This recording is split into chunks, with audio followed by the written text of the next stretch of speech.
Hello friends, good morning everybody. Welcome back to my YouTube channel Kumar academy में आप सभी का स्वागत है। तो चलिए फ्रेंड्स, आज हम इस टॉपिक में इस वीडियो में चर्चा करने वाले हैं विड्थ के बारे में, क्लास 9th का। और ये चैप्टर 10 है जिसका नाम है विड्थ यानी कि सर्किल। इस सर्किल में इस वीडियो में आप पूरा जानने वाले हैं विड्थ का पूरा पज्जा पज्जा जो होता है, एकदम पूरा हम पर्जा पर्जा के बारे में जानेंगे। विड्थ किसे कहते हैं, चाप किसे कहते हैं, व्यास किसे कहते हैं, प्रतिच्छेदी रेखा कहते हैं। उसके बाद पूरे जो होते हैं ना, पूरा मान लीजिए कि एक वन शॉट नोट जो होगा पूरे इस वीडियो में मिलेगा। फिर बाद में इससे रिलेटेड हम जो प्रश्न का सॉल्व होगा वो करेंगे। तो सबसे पहले हम यहाँ से हम देख सकते हैं ये विड्थ है, और ये सभी जो है विड्थ का प्रकार है, सभी अलग अलग डिफिनेशन है इसका, अलग अलग फिगर, इस सभी के बारे में हम चर्चा करने वाले हैं। तो वीडियो को लास्ट तक जरूर देखिएगा। चैनल को सब्सक्राइब नहीं किया तो प्लीज चैनल को सब्सक्राइब जरूर कर लीजिएगा, बेल आइकन को दबा दीजिएगा ताकि हमारे जितने भी नए वीडियो आप तक पहुंचता रहे। और रात को 8 बजे जो आपका लाइव क्लास चलता है उसमें ज्वाइन करना मत भूलिएगा, क्योंकि उसमें आपका क्लास 10th का क्लास आपका रोज कराया जाता है, लाइव क्लास 8 बजे। ठीक है, तो चलिए यहाँ से स्टार्ट करते हैं। सबसे पहले हम विड्थ का परिभाषा ले लेते हैं। सबसे पहले आपसे कुछ पूछ दिया जाएगा कि विड्थ किसे कहते हैं, क्या है विड्थ की परिभाषा। तो सबसे पहले यहाँ पे हम लिखते हैं विड्थ। क्या है विड्थ? विड्थ किसे कहते हैं? तो लिखिएगा कि वह घिरा हुआ, जैसे कि गोल घिरा हुआ रहता है ना, तो लिखिएगा कि वह एक मिनट, हाँ, वह घिरा हुआ, घिरा मतलब जो गोल घिरा हुआ रहता है। तल, क्या तल जो एक निश्चित, जो एक निश्चित, क्या एक निश्चित बिंदु से, एक निश्चित बिंदु से समदृष्ट होता है। क्या होता है? समदृष्ट होता है, यानी कि समान दूरी पे होता है। समदूरस्थ, समदूरस्थ होता है, वह विड्थ कहलाता है। क्या कहलाता है? वह विड्थ कहलाता, वह विड्थ कहलाता है। जैसे कि एग्जांपल फॉर आपको हम एक फिगर के माध्यम से समझाते हैं। ठीक है, जैसे कि आप देख लीजिए, ये आपका ये क्या है? विड्थ है। तो वह घिरा हुआ, देखिए यहाँ पे कहीं पे जगह नहीं छोड़ा हुआ है, घिरा हुआ तल है जो एक निश्चित बिंदु से समदृष्ट होता है। अब एक बिंदु यहाँ पर लिए, यहाँ से घुमाकर फिर यहाँ पे आकर सटा दिए, तो ये क्या कहलाएगा? मेरा विड्थ कहलाएगा। समझ में आ गया? और विड्थ में क्या क्या चीज होती है थोड़ा उसके बारे में चलेंगे। ठीक है, चलिए वीडियो को एक बार अपने दोस्तों फ्रेंडों के साथ शेयर करते चलिएगा। ठीक, चलिए अगला हम बात करते हैं कि किसी विड्थ में, तो यहाँ से लिखिएगा कि किसी विड्थ की परिधि, विड्थ की परिधि की लंबाई, परिधि की लंबाई, क्या परिधि की लंबाई उसकी व्यास की लंबाई की, उसकी व्यास की लंबाई। और ये व्यास क्या है इसके बारे में भी हम बताएंगे, पहले इसको नोट कर लीजिएगा। व्यास की लंबाई, क्या व्यास की लंबाई की लगभग, लंबाई की लगभग कितना होता है? 22/7 होता है, जिसको हम लोग इसको पाई का मान से भी दर्शाते हैं, गुना होती है। ये चीज याद रखना है, कितना गुना होता है? 22/7 गुना होती है। इसमें आपको पाई से दर्शाया जाता है, तो यहाँ पे लिखिएगा कि पाई बराबर कितना होता है? 22/7 से दर्शाया जाता है। क्या कहीं पे पाई का मान दे दिया, इसका मतलब क्या है? 22/7 कर रहा है। अब ये चीज समझ में आ गया, कहीं कहीं पे आपको पाई का मान दे दिया जाएगा कितना? 3.14। क्या 3.14? ये भी आपका पाई का मान है, लेकिन अगर बोल दिया जाएगा कि पाई बराबर 3.14 लेना है तभी लिखिएगा, नहीं तो पाई ना कुछ कहे तो 22/7 ले लेना है। ठीक है, चलिए अब हम विड्थ की एक एक पार्ट के बारे में जानेंगे, त्रिज्या के बारे में जानेंगे, विड्थ के चाप के बारे में जानेंगे। ठीक है, सबसे पहले हम एक विड्थ ले लेते हैं। ये रहा आपका विड्थ। क्या है? विड्थ हमेशा गोल टाइप का होता है, और आपका जो गोला होता है वो अलग होता है। जैसे कि बॉल एक गोला हो जाएगा, लेकिन चूड़ी की हो जाएगा, बल्ला जो हो जाएगा वो आपका विड्थ हो जाएगा। ठीक है, अब इसमें हम बहुत कुछ जानेंगे। देख लीजिए, सबसे पहले बीच में एक केंद्र होता है। क्या होता है? केंद्र। तो बीच वाला जो बिंदु होता है इसे केंद्र कहा जाता है, तो आप इसको लिख लीजिएगा केंद्र। ठीक है, और इस भुजा से यहाँ जो सटा हुआ है इसको हम लोग बोलते हैं त्रिज्या। क्या बोलते हैं? त्रिज्या कहा जाता है। और यही भुजा मान यहाँ से यहाँ का त्रिज्या कहा जाता है। अब मान लेते इस पॉइंट से लेकर हम इस पॉइंट में इसको ऐसे सटा रहे हैं, इस बिंदु से होकर सटेगा, याद रखिएगा। एक बिंदु से दूसरे किनारा बीच वाले बिंदु से सट के जाएगा, तो इस पूरा भाग को हम क्या बोलेंगे? व्यास बोलेंगे, व्यास। इसको डी से दर्शाते हैं। क्या दर्शाते हैं? इसको डी से दर्शाते हैं, इसको हम आर से दर्शाते हैं। तो आपको एक चीज पता चल गया कि इसको यहाँ से त्रिज्या बोलेंगे तो यहाँ से ये भी त्रिज्या होगा, ये भी त्रिज्या होगा, ये त्रिज्या भी होगा। और यहाँ से यहाँ के वाले भाग को क्या कहेंगे? व्यास बोलेंगे, यानी कि डेढ़ से दर्शाते हैं। तो आपको व्यास पता चल गया, त्रिज्या पता चल गया, और ये आपका केंद्र पता चल गया। अब एक आता है चाप। क्या आता है? चाप आता है। चाप की अगर हम बात करेंगे तो मान लेते हैं कि यहाँ पे एक बिंदु है, ठीक है, और एक बिंदु यहाँ पे है, और इस दोनों बिंदु को हम इस तरह से इसको मिला देते हैं, तो ये जो मिलाए हैं इस वाले भाग को हम क्या कहते हैं, चाप कहते हैं। क्या कहते हैं, चाप कहा जाता है। चाप भी समझ में आ गया। एक होता है प्रतिच्छेदी रेखा। क्या होता है, प्रतिच्छेदी रेखा। पर देखिए चाप हमेशा दोनों बीच में रहेगा।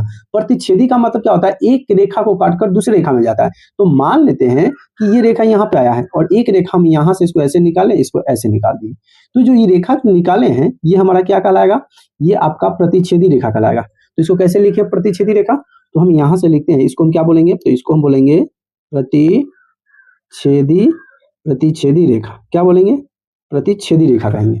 तो आपको यहाँ से चार चीज पता चल गया। एक चीज और जानना है, एक होता है स्पर्श रेखा। क्या होता है, स्पर्श रेखा। स्पर्श रेखा का मतलब क्या होता है, बाहर से छू के जाएगा। जैसे कि मान लेते हैं ये रेखा है और यहाँ से कोई एक रेखा है और यहाँ से इसको ऐसे छूते हुए आगे चला गया, इस वाले से छूते हुए, तो जो छूते हुए गया यानी कि स्पर्श किया है, छूना यानी कि स्पर्श करना, ठीक है। तो ये जो रेखा गया है ये रुका नहीं है, इधर गया फिर इधर गया, तो इसी को हम बोलेंगे स्पर्श रेखा। क्या बोलेंगे, इसको हम बोलेंगे स्पर्श रेखा बोलेंगे, ठीक है प्यारे। इसे क्या बोलेंगे, स्पर्श रेखा बोला जाता है। समझ में आ गया जी। चलिए अब इस सब का भी बारे में कुछ कुछ बातें जो है आपको हम बता देते हैं। स्पर्श रेखा क्या होता है, कैसे काम करता है। तो सबसे पहले यहाँ से मुख्य बात लिखिएगा, क्या लिखिएगा, केंद्र। क्या लिखिएगा, केंद्र, जिसको इंग्लिश में लिख लीजिएगा सेंटर। क्या लिखिएगा, centre of circle. Centre of circle होता है, क्या होता है, centre of circle. Centre of circle का मतलब क्या है, तो इससे क्या तात्पर्य होता है, तो लिखिएगा कि वह बिंदु।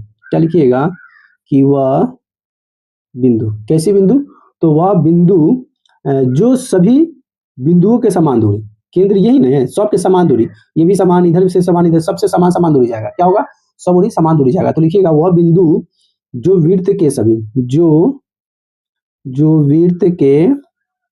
वृत्त के सभी बिंदुओं के समान, सभी बिंदुओं के समान, क्या, सभी बिंदुओं के समान पर दूरी पर, समान दूरी पर स्थिर होता है। क्या होता है, समान दूरी पर स्थिर होता है। क्या होता है, स्थिर मतलब ठहरा हुआ होता है, अर्थात।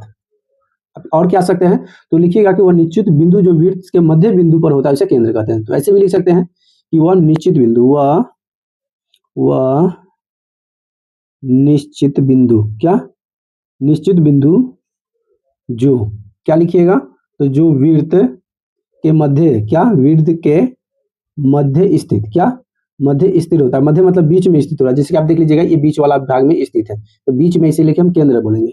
मध्य स्थित होता है, स्थित होता है, क्या कहलाता है हमारा, केंद्र कहलाता है, केंद्र कहलाता, केंद्र कहलाता है। ठीक है, समझ में आ गया एकदम सटीक तरीके से। चलिए अब हम बात कर लेते हैं रेडियस के बारे में, यानी कि एक वृत्त का जो त्रिज्या के बारे में भी चर्चा की है। त्रिज्या जो कि आपका ये वाला भाग है, ठीक है, ये त्रिज्या आर, इसके बारे में हम क्या जानते हैं, इसके बारे में लिखिएगा। ठीक है, तो इसके बारे में हम क्या लिखेंगे, तो सबसे पहले हम लिखते हैं यहाँ पे आपका वृत्त की त्रिज्या। क्या लिखेंगे, तो डायरेक्ट हम लिखते हैं त्रिज्या।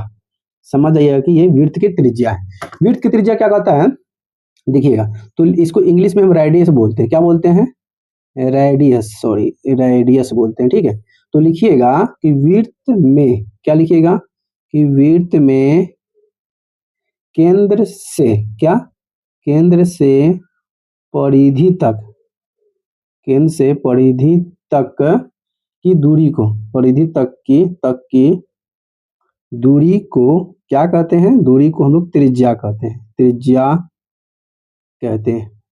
अब आ जाते हैं परिधि केंद्र क्या है, ध्यान समझिएगा। आपके पास जो ये चीज भाग जो दिखाई दे रहा है ये परिधि का केंद्र है। क्या है, परिधि का केंद्र। तो कहा कि परिधि के केंद्र, क्या है, परिधि के केंद्र की परिधि तक, तो ये केंद्र है और यहाँ से यहाँ जो आया परिधि आ गया, तो इस बीच के जो दूरी होता है इसी दूरी को हम क्या कहेंगे, हम लोग त्रिज्या कहेंगे। ठीक है, समझ में आ गया। चलिए चलिए इसी के पीछे हम ले लेते हैं, एक पेज में ही काम चला लेते हैं। ठीक है, अगला हम बात करते हैं व्यास के बारे में। क्या हम बात करते हैं, व्यास। व्यास बोले तो आप याद कर लीजिएगा, व्यास का मतलब क्या होता है, रेडियस। क्या होता है, सॉरी डायमीटर होता है। क्या होता है, डायमीटर। तो यहाँ पे आप इसके इंग्लिश में भी लिख देते हैं डायमीटर। क्या होता है, डायमीटर का मतलब होता है व्यास। व्यास के बारे में आप क्या जानते हैं, तो व्यास के बारे में हम यही जानते हैं कि वृत्त की दो बराबर भागों में बांटने वाला। जैसे कि मान लेते हैं ये मुख्य बिंदु है और यहाँ से यहाँ त्रिज्या, फिर यहाँ से यहाँ त्रिज्या, तो ये दो भाग में इसको बांट दिया, ये त्रिज्या और ये त्रिज्या दोनों मिल गया, तो क्या बन गया, हमारा व्यास बन गया। क्या बना, व्यास। तो यहाँ लिखिएगा कि वृत्त की दो बराबर, वृत्त की दो बराबर भागों में, दो बराबर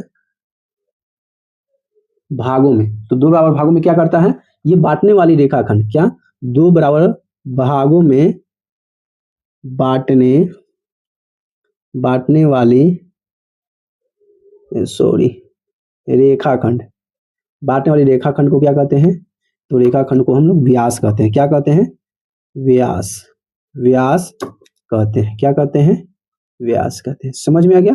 और व्यास को हम लोग डी से दर्शाते हैं, डी से का मतलब होता है डायमीटर, क्या होता है, डी से होता है डायमीटर, इसलिए हम लोग इसको डी से दर्शाते हैं।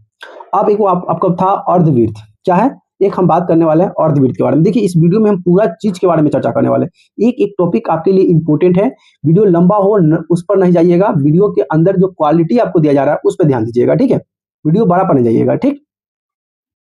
चलिए अगला हम बात करते हैं सेमी सर्कल, क्या है, सेमी सर्कल का आप नाम सुने होइएगा, क्या है सेमी सर्कल, तो सबसे पहले इसको बोलते हैं अर्धवृत्त बोला जाता है हिंदी में, और इसी को इंग्लिश में बोला जाता है सेमी सर्कल, क्या बोला जाता है, सेमी सर्कल बोला जाता है, ठीक है। इसकी डिफिनेशन लिखना पड़े तो क्या लिखिएगा, तो लिखिएगा अर्धवृत्त का मतलब देख लीजिए, ये वृत्त जो है यहाँ से ये आया और यहाँ से इसको ऐसे काट दिया, ये अर्धवृत्त हो गया, लेकिन गोला आता है तो इसमें पूरा आएगा, तो ये अर्धवृत्त हो गया, ठीक है।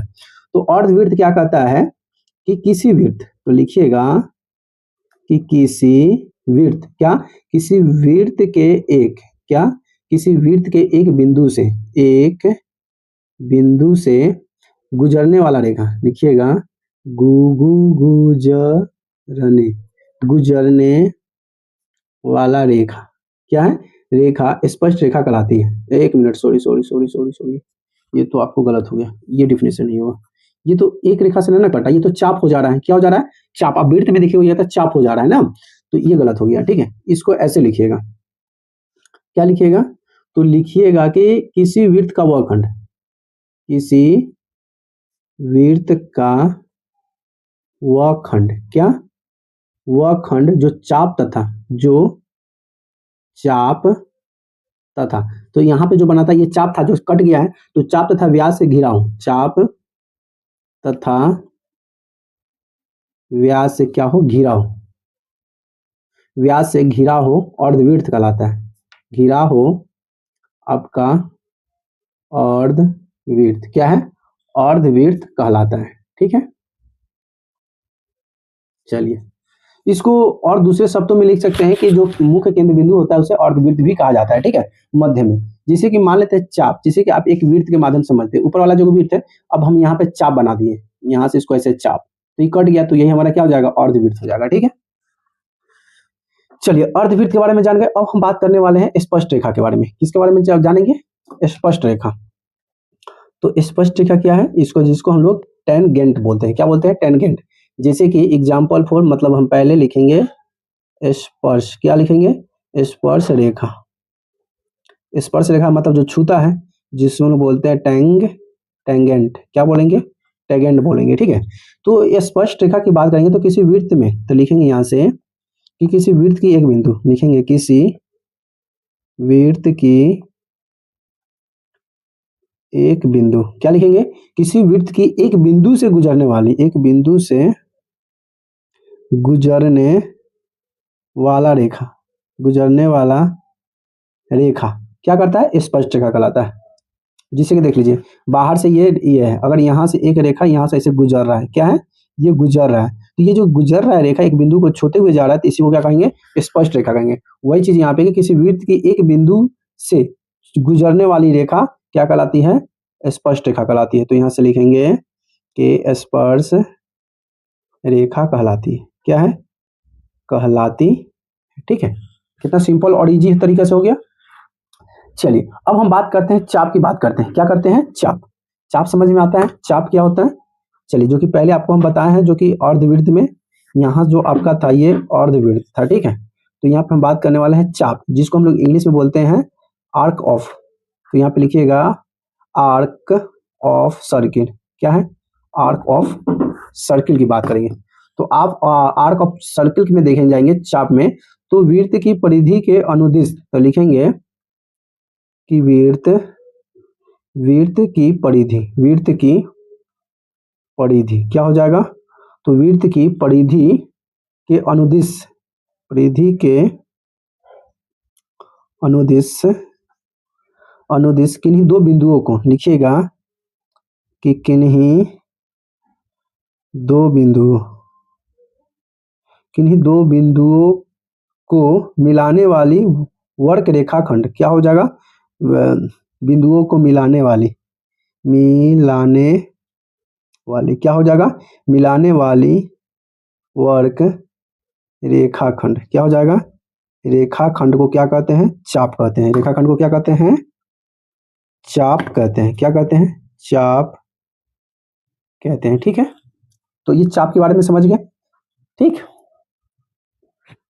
तो देखिए दो चाप को मिलाकर एक पूर्ण वर्ग बनाया जा सकता है। ठीक है, जैसे कि मान लेते हैं एक चाप ये है और एक चाप यहाँ से ऐसे लगा दिए, तो ये दोनों जब चाप मिल गया तो क्या बन गया? आपका एक वृत्त बन गया। तो यहाँ से एक चीज आप इसको नोट कर लीजिएगा, इंपॉर्टेंट टॉपिक है कि नोट में लिखिएगा कि व्यास नहीं, केंद्र दो चाप को लिखिएगा कि केंद्र दो चापों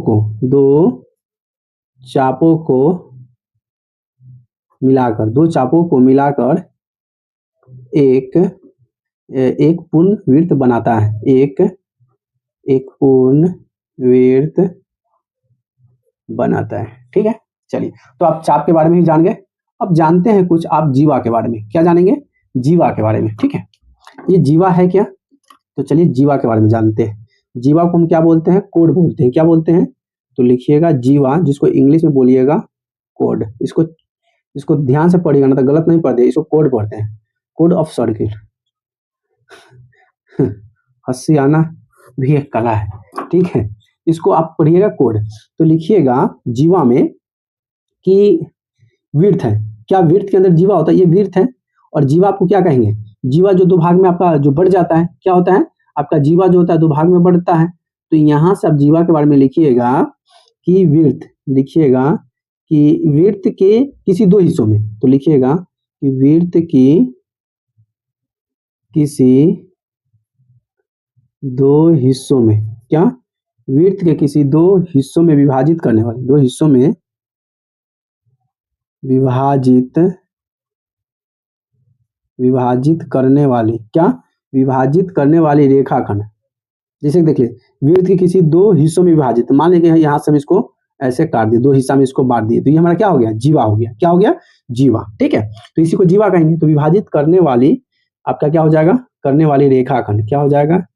रेखाखंड आपका क्या कहलाएगा? जीवा कहलाता है। क्या होगा? जीवा कहलाती है। ठीक है, आप कोई दिक्कत इसमें नहीं। एक चीज और नोट में डाल के लिखिएगा। क्या?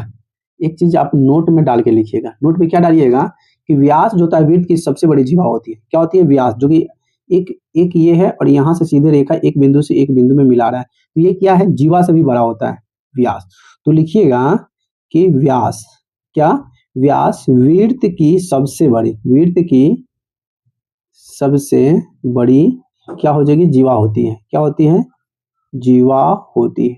ठीक है, एक चीज आपको ये समझ में बढ़िया से आ गया होगा जीवा के बारे में। ठीक है, चलिए अगला टॉपिक पर हम चलते हैं, और अगला टॉपिक क्या कहता है उसको भी ध्यान से देखिएगा। अगला टॉपिक, ठीक, अगला टॉपिक मतलब आपका जीवा हो गया। अब हम बात करेंगे त्रिज्याखंड के बारे में। क्या आपका हम बात करने वाले हैं? त्रिज्याखंड क्या होता है। ठीक है, क्या कहें जनाब, तो हम लिखेंगे त्रिज्याखंड।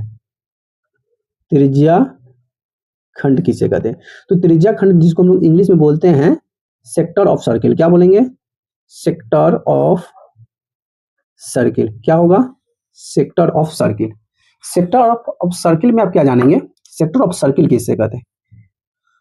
चलिए, तो यहाँ पे आप लिखिएगा कि देखिए त्रिभुज की दो त्रिज्या होती है। त्रिभुज की किसी वृत्त की दो त्रिज्या, मतलब वृत्त है उसमें दो त्रिज्या को मान लीजिए। तो यहाँ से लिखिएगा, क्या लिखिएगा? तो लिखिएगा कि वृत्त की दो त्रिज्याओं, लिखिएगा कि वृत्त की दो त्रिज्याओं, क्या लिखिएगा? वृत्त की दो त्रिज्याओं, क्या हो जाएगा? दो त्रिज्याओं और संगत के चाप पर घिरे क्षेत्र। क्या हो जाएगा? घिरे क्षेत्र। अब मान लेते हैं दो त्रिज्या, अब पहले इसको लिखने के बाद आपको हम बताते हैं। ठीक है, क्या है? संगत के चाप से घिरे क्षेत्र। घिरे क्षेत्र को क्या कहते हैं? हम कहते हैं त्रिज्या खंड। क्या कहते हैं? त्रिज्या खंड कहते हैं। ठीक है, क्या कहते हैं?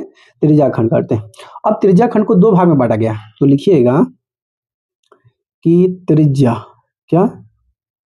त्रिज्या खंड को दो भागों में, क्या? दो भागों में विभाजित किया गया है। दो भागों में विभाजित किया गया है। ठीक है, अब कौन कौन है? तो आपका एक नंबर में हो जाएगा आपका लघु त्रिज्या खंड। क्या हो जाएगा? आपका लघु त्रिज्या खंड हो जाएगा, त्रिज्या खंड। और दूसरा में हो जाएगा आपका, क्या हो जाएगा? दीर्घ त्रिज्या खंड। समझ में आ गया? तो दो तरह का त्रिज्या खंड में इसको बांट दिया जाता है। समझ में आ गया? चलिए, इसमें एक वृत्त खंड के बारे में भी जान लेते हैं, एक परिधि के बारे में जान लेते हैं और एक छेदक के बारे में जाते हैं। बस दो आपका और जान लेते हैं, उसके बाद में आपका हम सर्वांश यह भी है, आपको हम इंपोर्टेंट चीज आपको हम बता देंगे। ठीक है, तो त्रिज्या खंड हो गया। अब आपका एक होता है वृत्त खंड। होता है, क्या होता है? एक होता है आपका वृत्त खंड। वृत्त खंड के बारे में भी जान लेते हैं। तो जैसे सबसे पहले हम लिखते हैं वृत्त खंड। क्या है? वृत्त खंड। वृत्त खंड की बात बोलें तो इसको बोलेंगे सेगमेंट। क्या बोलेंगे? Segment of circle. क्या बोलेंगे? सेगमेंट ऑफ सर्किल बोला जाता है, जिसको हम लोग हिंदी में बोलते हैं वृत्त खंड और इंग्लिश में बोलेंगे segment of circle. Segment of circle की अगर बात किया जाए तो वृत्त की जो जीवा होती है ना, जीवा, उसके संगत चाप से जो घिरा हुआ क्षेत्र होता है उसी को हम लोग वृत्त खंड कहते हैं। जैसे कि देख लीजिए, ये आपका क्या है? ये वृत्त है, तो वृत्त का एक जीवा और एक संगत चाप। तो मान लेते हैं कि आपका ये क्या हो गया? आपका चाप हो गया। क्या हो गया? चाप हो गया। ठीक है, और जीवा मान लेते हैं यहां से यहां आपका जीवा हो गया। ठीक, तो ये जो जीवा होगा ना, क्या होगा? जीवा और चाप, इसका जो क्षेत्र होता है, इसी क्षेत्र को हम क्या बोलते हैं? वृत्त खंड कहते हैं। ठीक है, तो चलिए लिखेंगे कि वृत्त की एक जीवा। क्या? वृत्त की एक जीवा। तो लिखेंगे कि वृत्त की एक जीवा। क्या? वृत्त की एक जीवा और एक संगत। क्या? एक संगत के चाप से, संगत के चाप से घिरा क्षेत्र, घिरा हुआ क्षेत्र क्या कहलाता है? आपका वृत्त खंड कहलाता है। क्या कहलाता है? वृत्त खंड कहलाता है। समझ में आ गया? इसके भी दो भाग होते हैं। क्या होते हैं? इसको भी दो भाग में बांटा गया। तो इसको लिखिएगा कि त्रिज्या खंड को दो भाग में बांटा गया है। तो लिखिएगा कि सॉरी, वृत्त खंड को दो भागों में बांटा गया है। कौन कौन सी है? तो आपका एक है लघु वृत्त खंड। क्या हो जाएगा आपका? एक है लघु वृत्त खंड और आपका दूसरा है दीर्घ वृत्त खंड। क्या है? दीर्घ वृत्त खंड। ठीक, ये चीज आपको याद रखना है, ये चीज आपका इंपॉर्टेंट हो गया। चलिए, एक हम बात कर लेते हैं परिधि के बारे में। परिधि तो आपको हम बता दिए हैं, लेकिन इसका डिफिनेशन भी जानना बहुत जरूरी है। ठीक, तो चलिए हम परिधि के बारे में भी हम जान लेते हैं। क्या कहता है परिधि?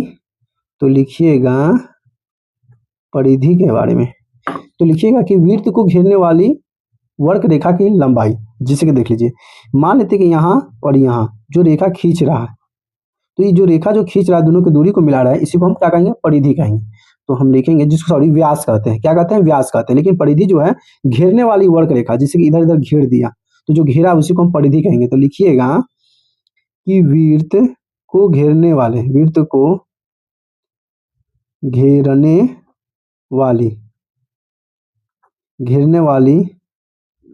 वक्र रेखा की लंबाई क्या कहलाती है? परिधि कहलाती है। लंबाई परिधि कहलाती है। क्या कहलाती है? आपका परिधि कहलाती है। इसे समांतर दो भागों में नहीं बांटा गया है, इसे अर्थात इसका बाहरी घेरों को भी परिधि कहा जाता है। ठीक है, तो यहाँ से आपका जो टॉपिक था आपका यहाँ से आपका कंप्लीट होता है।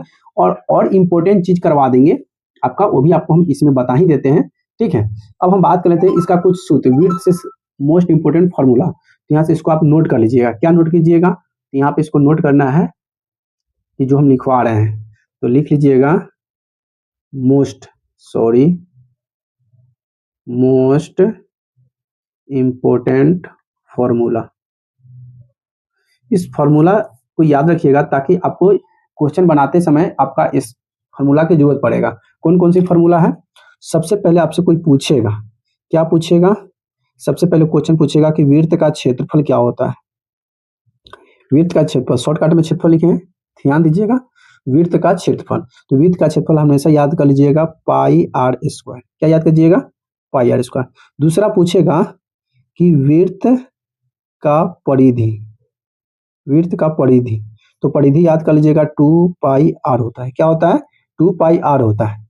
फिर उसके बाद आपसे पूछा जाएगा अर्धवृत्त का क्षेत्रफल। क्या? अर्धवृत्त का क्षेत्रफल, तो अर्धवृत्त का क्षेत्रफल क्या होगा? पहले तो पाई आर स्क्वायर, इसका अधिया हो जाएगा तो लिखिएगा 1/2 पाई आर स्क्वायर, चाहे पाई आर स्क्वायर बाई 2 भी लिख सकते हैं। उसके बाद ये चीज, ये वाला तो बहुत इंपॉर्टेंट है, त्रिज्या खंड का, त्रिज्या खंड, त्रिज्या खंड का क्षेत्रफल, त्रिज्या खंड का क्षेत्रफल, त्रिज्या खंड का क्षेत्रफल क्या होता है? तो θ/360। क्या होता है? θ/360 पाई आर स्क्वायर। क्या होता है? पाई आर स्क्वायर होता है। ठीक है। उसके बाद आपका एक होता है लघु वृत्त खंड का क्षेत्रफल, तो लिखिएगा लघु वृत्त खंड का, लघु वृत्त खंड का क्षेत्रफल। तो लघु वृत्त खंड का क्षेत्रफल कितना हो जाएगा? तो आपका θ/360 डिग्री हो जाएगा पाई आर स्क्वायर, लेकिन इसमें से आपको घटाना पड़ेगा। क्या घटाना पड़ेगा? 1/2 पाई आर स्क्वायर साइन थीटा। ये आप फार्मूला है, लघु वृत्त का जब क्षेत्रफल आप निकालिएगा तो इसको इस फार्मूला का जरूरत पड़ेगा। उसके बाद एक इंपॉर्टेंट और एक फार्मूला है जिसका नाम है, क्या नाम है? तो नाम है दीर्घवृत्त खंड। क्या? दीर्घवृत्त खंड का क्षेत्रफल। इसका फार्मूला होता है आपका पाई आर स्क्वायर। क्या होता है? पाई आर स्क्वायर माइनस, उसके बाद आप लिखिएगा θ/360, उसके बाद आपका हो जाएगा पाई आर स्क्वायर और इसमें से घटा दीजिएगा 1/2 आर स्क्वायर और लिख दीजिएगा साइन थीटा। ठीक, जब क्वेश्चन बनाइएगा तब कि और आपको बढ़िया से डिटेल में समझ में आ जाएगा। तो ये सभी जो आपको जितने भी हम बताए हैं, ये सब चीज को अपने कॉपी में नोट कर लीजिएगा, इसको याद कर लीजिएगा, इसको स्क्रीनशॉट ले लीजिएगा। दूसरा तरीका, इसको आप दुगना स्पीड में देख लीजिएगा, बाकी कम स्पीड में देखिएगा तब का और आपको बढ़िया से समझ में आएगा। ठीक है, चलिए यहां से आपको पता चल गया, लेकिन चलिए इसमें से हम कुछ परिमेय संख्या करेंगे। क्या करेंगे? कुछ परिमेय संख्या के बारे में हम चर्चा करने वाले हैं ताकि आपको समझ में आ जाए। तो परिमेय संख्या 1 और परिमेय संख्या 2 जो होता है, इसमें जितने भी परिमेय संख्या होंगे चैप्टर से रिलेटेड, वो सभी परिमेय संख्या को जब करेंगे तो आपको और भी डिटेल में समझ में आएगा। तो चलिए सबसे पहला परिमेय संख्या हम 1 लेते हैं। ठीक है, तो आपको ये चीज याद रखिएगा, तो लिखिए कि परिमेय संख्या 1, परिमेय संख्या 1। ठीक है, परिमेय संख्या 1 क्या कहता है, इस टॉपिक को ध्यान समझिएगा। देखिए परिमेय संख्या कहता है कि वृत्त की, क्या? वृत्त की बराबर जीवाएं, बराबर जीवाएं, क्या हो जाएगा? बराबर जीवाएं केंद्र पर, क्या है? केंद्र पर बराबर कोण, क्या? बराबर कोण, क्या हो जाएगा? बराबर कोण अंतरित करती है। क्या करती है? अंतरित करती है, अंतरित करती है। ठीक, तो याद रख लीजिए, वृत्त की बराबर जो जीवाएं होती है केंद्र पर बराबर कोण का अंतरित करती है। जैसे एग्जाम्पल फॉर कि कहिए कि सर ये जीवा और बराबर केंद्र पर कोण अंतरित कैसे करती है, तो आइए थोड़ा सा डायग्राम के माध्यम से समझते हैं। डायग्राम जैसे कि मान लेते हैं कि आपका ये क्या है? वृत्त है। वृत्त में एक केंद्र तो यहाँ पर होगा ही, क्या होगा? यहाँ पर होगा ही। अब बोला है कि वृत्त की बराबर जीवाएं, क्या होगा? बराबर जीवा। मान लेते हैं कि एक जीवा हम यहाँ से, हम कहाँ ले लेते हैं? यहाँ पर ले लेते हैं, और एक जीवा यहाँ से हम यहाँ ले लेते हैं। ठीक, ये दोनों जीवा हो गया। क्या? तो वृत्त की बराबर जीवा है, तो बराबर जीवा हो गया, केंद्र पर बराबर कोण अंतरित करती है। तो बराबर कोण अंतरित करिए कैसे? यहाँ से हम एक बिंदु यहाँ पर ले लेते हैं, एक बिंदु इसको इसमें मिला देते हैं, और यहाँ से एक बिंदु हम इसमें मिला देते हैं, और इसको यहाँ से ऐसे मिला देते हैं। तो देखिए ये दो जीवाएं भी हो गया, केंद्र के दो बराबर कोण भी होगा। तो यहाँ से जो कोण बनाएगा, ये कोण जा रहा है, ये कोण क्या है? दोनों कोण तब बराबर ही हो जाएगा। क्या हो जाएगा? बराबर हो जाएगा। ये हमारा जीवा हो जाएगा। इसका मान दे देते हैं A, B, C, और इसका मान दे देते हैं D। समझ में आ गया? तो आप देख सकते हैं कि आपको इसमें वृत्त की त्रिज्या आपको दिखाई देगा। अब इसमें वृत्त की त्रिज्या कितना है पता चल रहा है इसमें? ये क्या है आपका? R है, ये भी क्या है? R है, ये भी क्या है? R है, ये भी क्या है? R है।